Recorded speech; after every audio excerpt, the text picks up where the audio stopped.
Bonjour, ici Plamen. Aujourd'hui, je suis heureux de vous présenter les améliorations apportées à Secure Transport en août 2025. Nous avons mis à jour les principaux composants tiers signalés dans la base de données nationale des vulnérabilités.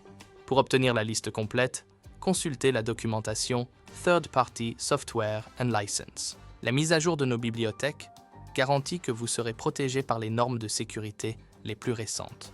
Cependant, ces mises à jour peuvent parfois entraîner l'obsolescence d'anciens algorithmes de chiffrement, en particulier ceux qui sont encore utilisés par d'anciens partenaires. Pour garder une longueur d'avance, consultez notre section Known Issues pour savoir comment identifier les partenaires qui utilisent encore des configurations de chiffrement faibles.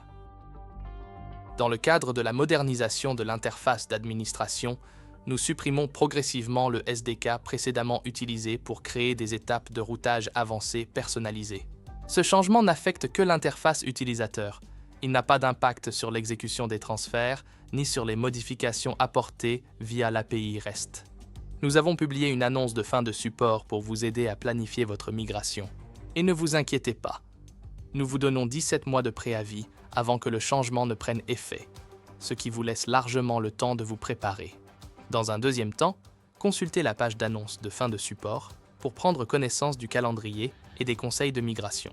Commencez à planifier votre transition dès aujourd'hui pour garantir une expérience fluide avant que les changements d'interface utilisateur n'entrent en vigueur. Dans les prochaines versions, nous retirerons définitivement l'ancienne page de suivi des fichiers.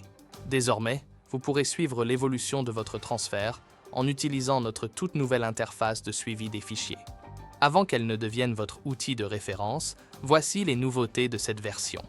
Filtrez les transferts de test à l'aide de filtres de négation sur les comptes et les noms de fichiers. La vue de détail améliorée inclut désormais un diagramme de flux pour vous aider à comprendre ce qui est arrivé à votre fichier. Des liens rapides vers les objets associés, comptes, sites de transfert et abonnements sont désormais disponibles directement dans la vue détaillée. Les transferts resoumis sont désormais clairement signalés par un indicateur visuel. Amélioration de l'exportation. De nouvelles colonnes ont été ajoutées. Port distant, adresse du serveur et adresse alternative. Si vous ne savez pas ce que sont les adresses alternatives, consultez notre vidéo pour une explication rapide. C'est tout pour notre dernière version. N'oubliez pas de jeter un coup d'œil à notre série de vidéos How To, que nous mettons à jour chaque semaine avec du contenu tout nouveau et pratique pour vous aider à tirer le meilleur parti de notre plateforme. Si vous avez trouvé cette vidéo utile, mettez-nous un like et abonnez-vous à notre chaîne pour ne jamais manquer une mise à jour.